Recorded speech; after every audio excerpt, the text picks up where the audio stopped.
This is how you get stronger. I mean, parents just need to get out of the way and let their kids fail. Um, Mm.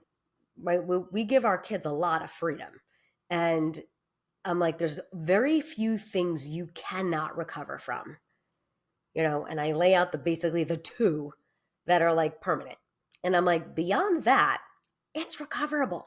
So come back and tell me what you learned. They rarely get in trouble over the decisions they make, even when they're bad decisions. I'm just very clear. We don't even need to talk about what you did. I want to know what you learned. I need to know you're not going to do it twice. And so make me feel confident you understand what went wrong and what you'll do next time. And I'm good, right? Because that's what matters. And I coach my clients the exact same way.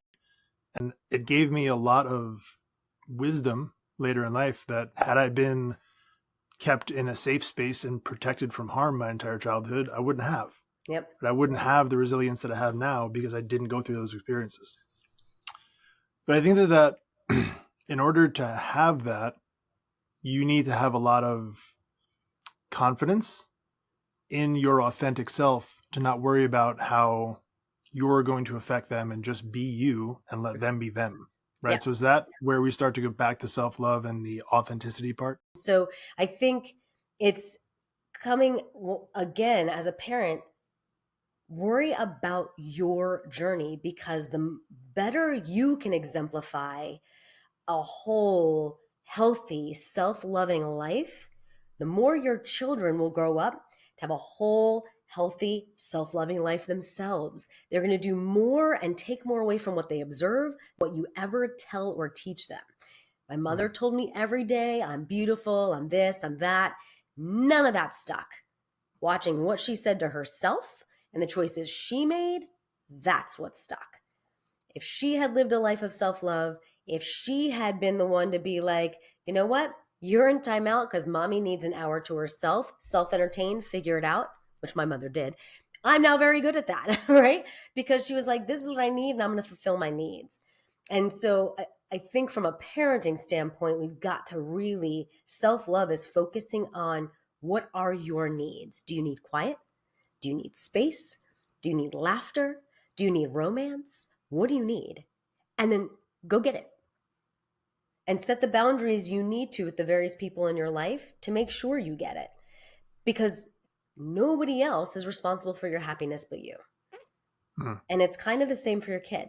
You can influence that. But you've seen those kids that choose to be happy, and you see those kids that choose to not be happy. They're going to have to figure it out. And this is obviously a very loaded question. Is it selfish as a parent to take care of your own needs first? Because I think, and this is probably more true for moms than dads, but Mm-hmm. moms tend to put their kids first above themselves more often. Yep. And the inclination is like, I want to put my kid first, so I'm going to sacrifice literally everything to do what's best for my kid.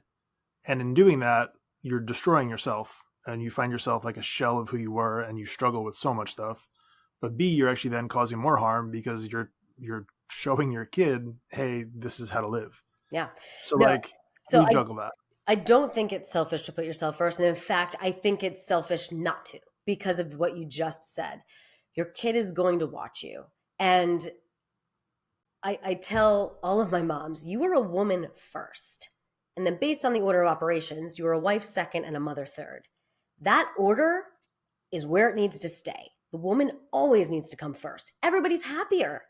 When you put the woman first, you're sexier, you're confident. Tell me your husband doesn't love that. And then when you're a wife second and you two are a strong, solid, happy pair, tell me you don't parent better. And then your kids are happy because they see and live with happy. But when you're mom first, there's nothing sexy about being a mom.